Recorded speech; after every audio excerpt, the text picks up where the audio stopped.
What's up everybody, Rich Manx here for part 2 of Dank Souls playthrough. We're just gonna continue where we left off because there's a lot of important things in referring to the area that we're gonna be entering. There's a lot of important things to note as we're gonna go through, and I didn't want to skip that. I didn't want you guys to miss that. So let's do this shit. So, no lightning bolts. There are lightning bolts. You just don't get them unless you praise. You have to praise the sun. You have to be in the covenant, and then you have to give up items that you get for. Hold on, I don't want to be wrong in saying any of this, but like you have to reach a second level in the covenant of the covenant of the sun, in the heirs of the sun. And once you reach the second rank, then you acquire the lightning spear. It's a spell that you're able to cast. It does massive damage if you have high enough faith. I'm not going to be doing a faith build. I might just end up doing like a dex build, just because it's a lot easier, or a dex/strength build. Alright, so we're loading up a game. Mr. Fig, let's do this shit. Oh.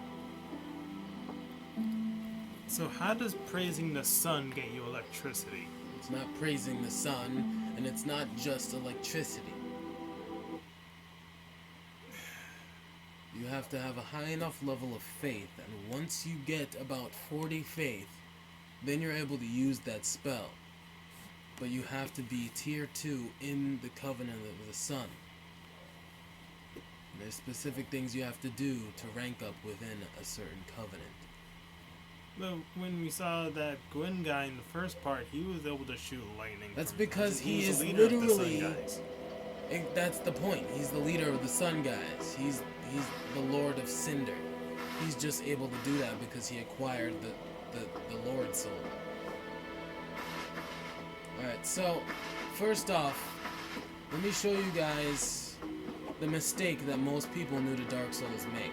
They try to explore the area that they land in. And usually people go this way. And not that this is a bad idea, but you have to be aware that if you go this way, you better be running through, because these skeletons will fuck you up. They have no mercy. They do not care if you are trying to get away. They will join up in ranks and surround your ass, and you'll die. In fact, I might die because I made the mistake of stopping. Holy shit. Oh dang, they're stacked. So I've got to get the fuck out of here. This place is bad mojo, alright? If you're under leveled, these skeletons will they'll mash your shit and mess up your life, and you don't want that. So the best thing to do when they're chasing you like this, if you're actually brave enough to go into that area and get those items, and rest at the bonfire so that they respawn back where they were. Now, let's take a look around a bit. There's another character that's very important to this area. This lady in here, she is the keeper of the bonfire that is literally directly above her. As we'll come to notice in the game, pretty much all bonfire keepers are female, and that kind of says a lot. But with her specifically, she can't speak because her tongue was cut out. And it is widely believed that the church did this to her as they saw her probably as an abomination. And they cut her tongue out so she couldn't speak, and they broke her legs, so she's really just stuck in there. That sucks. What we're gonna do is we're gonna move into town. We're gonna move into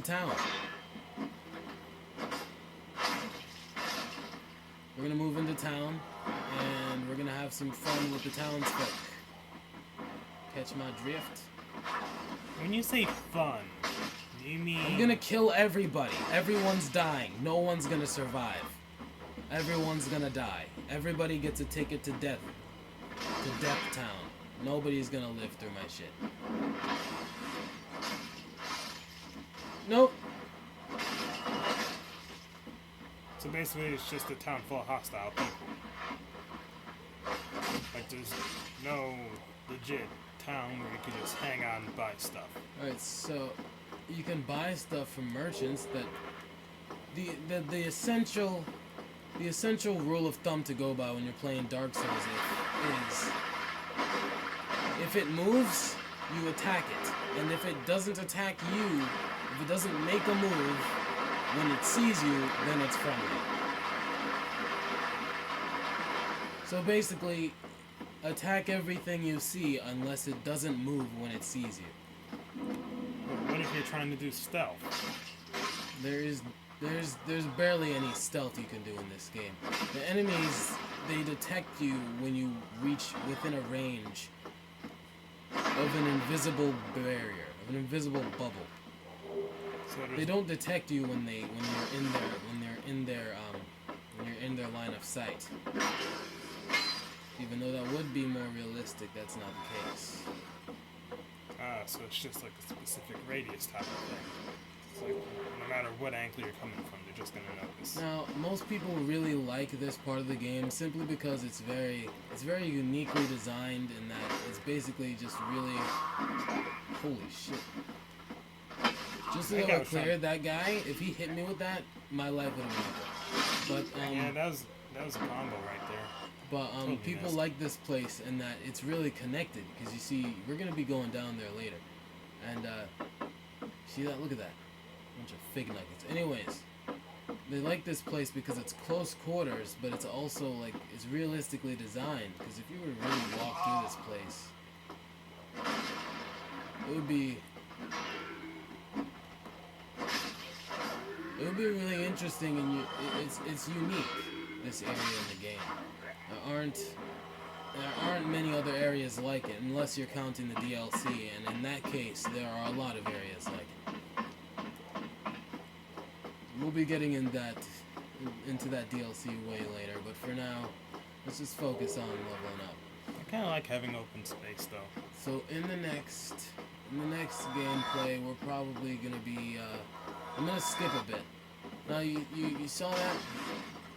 You see that little sound that was made? When you're walking around and that sound is made, it usually restores your Estus flasks.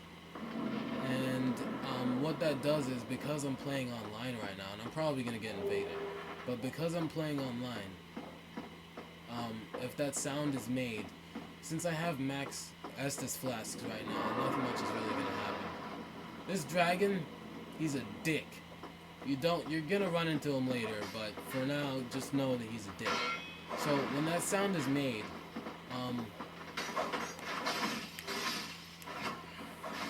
And then,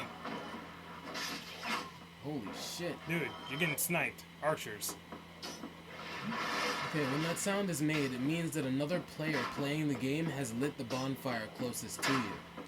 And as a result of that, it restores one of your Estus flasks if you're running low. But because of my maximum skill on this shit, I don't really need to use many Estus flasks.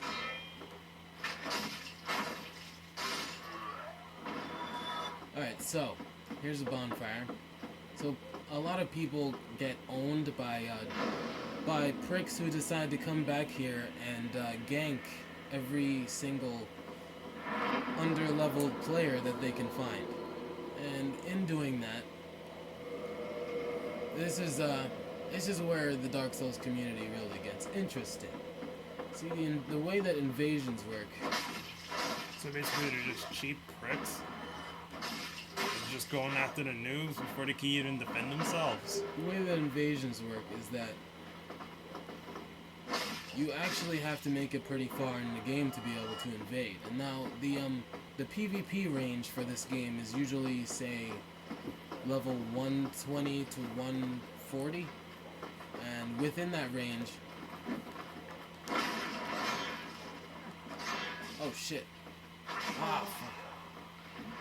Whoa, Okay, within that range. Dang, that was some ninja reflex right there.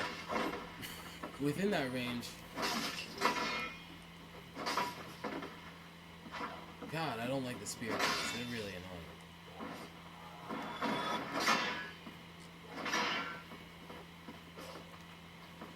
So within that range, most PvP occurs. So people try not to level up too much because if they surpass that range, then no one will be playing online anymore.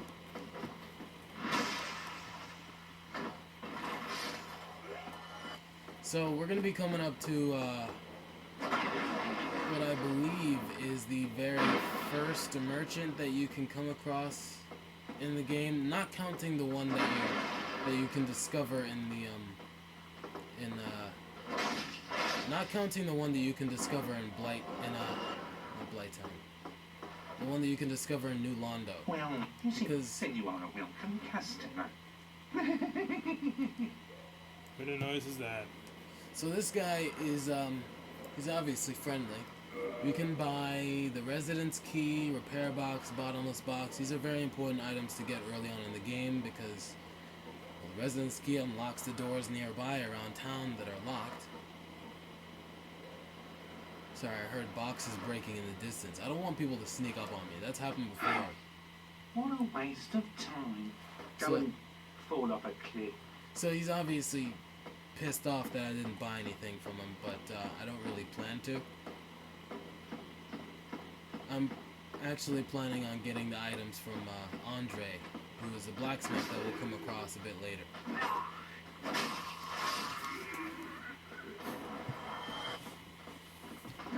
So I found that a lot of the really,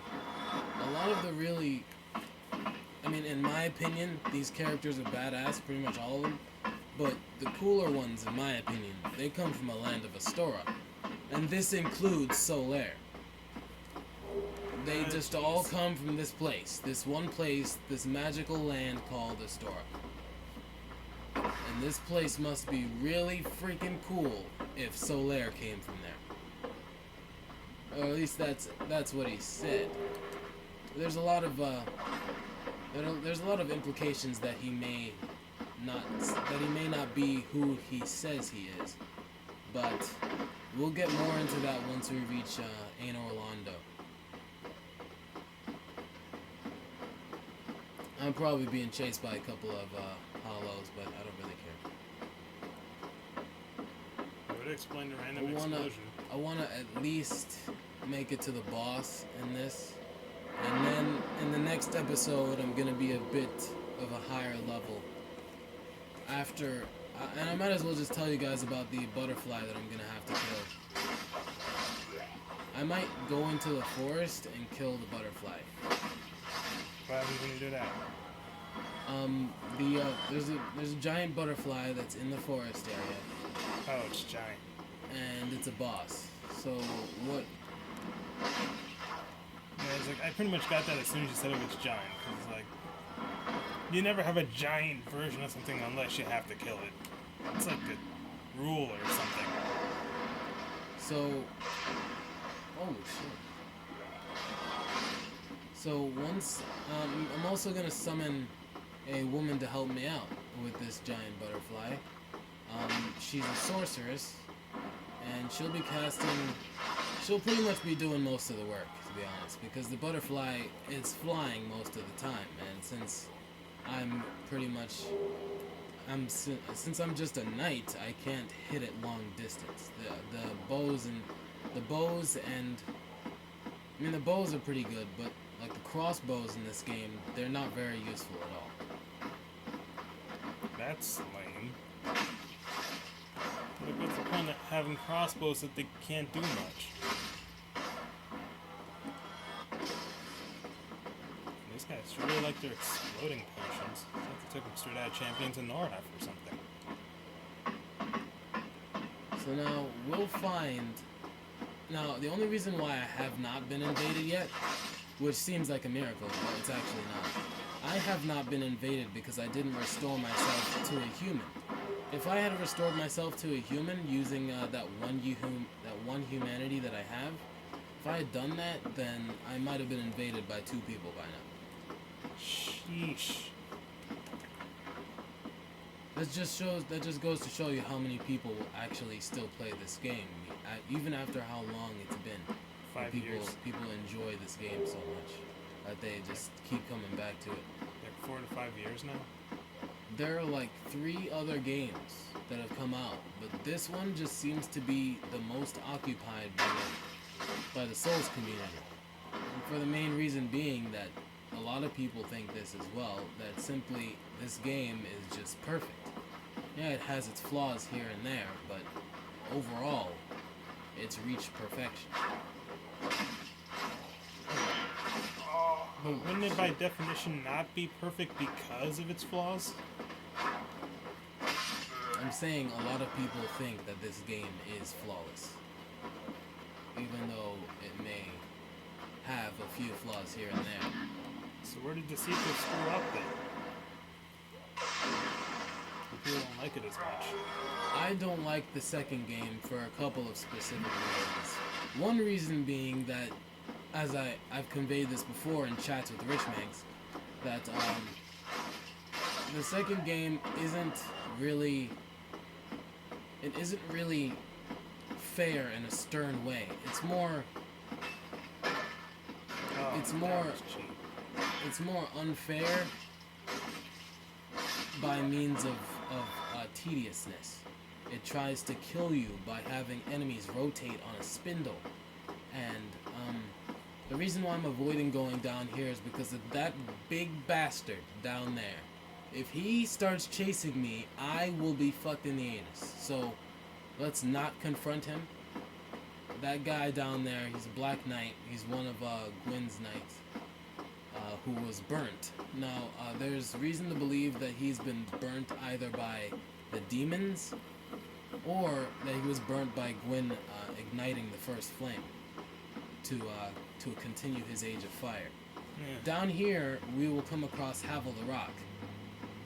I've told people to avoid this place before, but most of my friends don't really listen to my words of advice. So when they came down here, they got fucked up by this guy, and it was no surprise that he pretty much killed them in one hit. This guy is called Havel the Rock. You can see him down there waiting by the door. He spotted me. I'm out. So Oh, dang.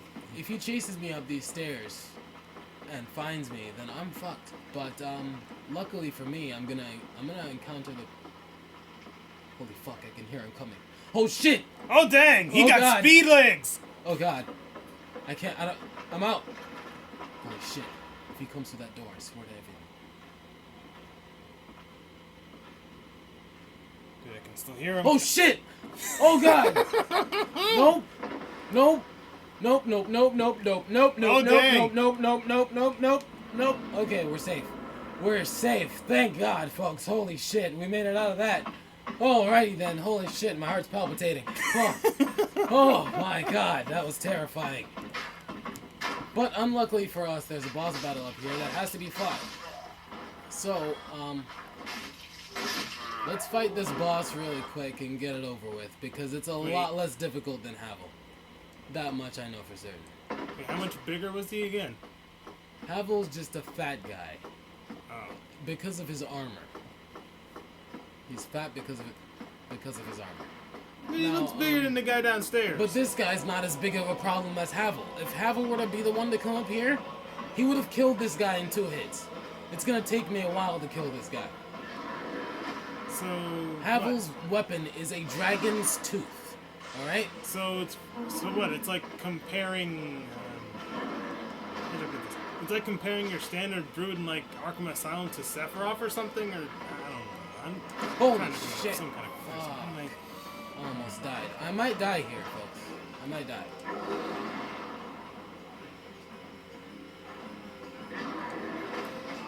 Oh shit. Run! Run up the ladder, bitch! Nope! okay, I've got now, no strings on me. It's like comparing it. Gotcha! Okay, so... I'm sorry, I'm still scared from freaking Havel, man. That guy's not... He's a force to be reckoned with. Shit. Okay. Don't And play this- with Havel. Don't do it. And this thing's supposed to be easier. This thing is way easier than Havel. Despite how alright? much bigger he is. This guy's moves are predictable, and he's pretty much just... He's easier to kill, in general. So it's all about how slow and bulky he is. It's one of those types of situations. Oh, it just takes a couple more. See, reading his moves is the easiest part of this battle, because Yeah. you'll know what he does.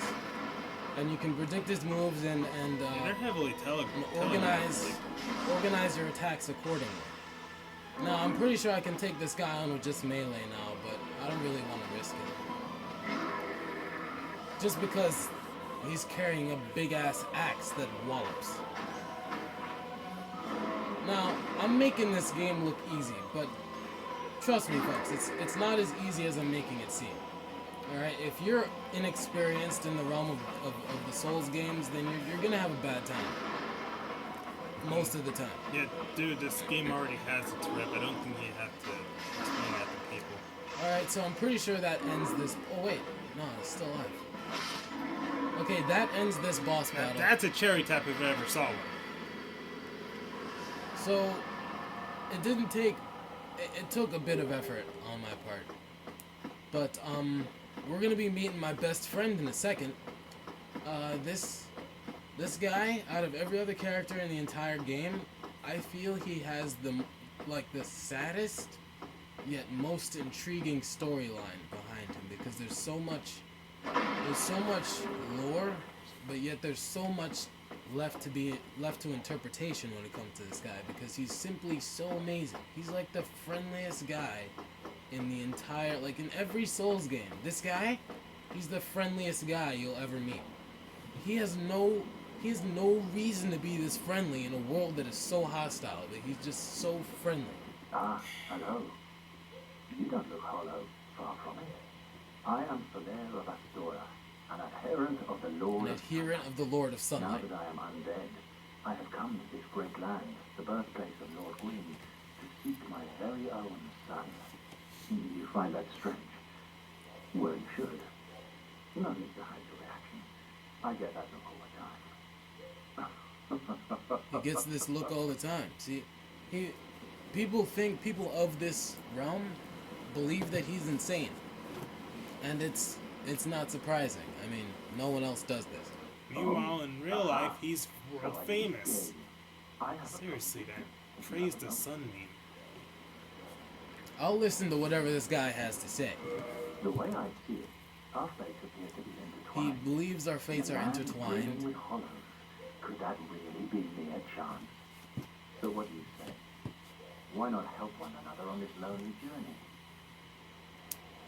Yes. This pleases me greatly. Well then, take this. So this is a very important, it's a very important co-op item.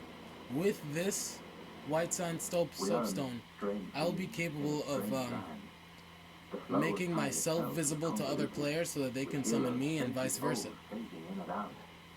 The very fabric wavers and relations shift and obscure. So, There's no telling how much longer your an world overlaying and mine theme will you'll see with remain this game is that But you time is summon kind one of another as spirits, contorted. cross the gaps between It's the worlds, and it's engage in jolly cooperation. it's confused. Of course, we are not the only Like ones there are engaged rifts in it. between time But I that am a pull warrior of the sun. each player to one another. Thought my So it's like summons each to player defeat has their by own world, brilliant aura. or at different points in You must time. be blind. And with the White Sign Soapstone and multiplayer items in general, So You're basically, able to pull everybody's yourself. time traveling at the same dang time. kind of. That is ridiculous. And it's the reason why most of the plot holes in this game actually exist, because time is contorted. Now, a guy we're gonna come across, he'll burn most players first time, because That is just cheap. because you won't see that coming. When he comes out of nowhere like that, it'll get 98% of players who have not experienced it. That is cheap So, as balls. well, as you can see, once you reach this point, he's not gonna want to flame you. He just does it on his entry. I'm not sure what happens if you try to go any further. He might flame you, but I don't want to take that chance. Mostly because this is a very, very high activity PvP area. Like, people will invade you as you're on this bridge trying to get across. So, but sometimes it's not always bad. I've been invaded by somebody who literally just gave me like tons of items just for no reason.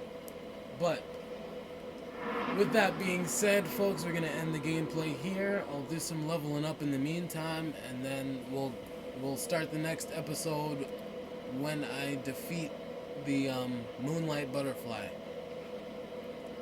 So, it's been great, folks. We're gonna do this again next time on Dank Souls.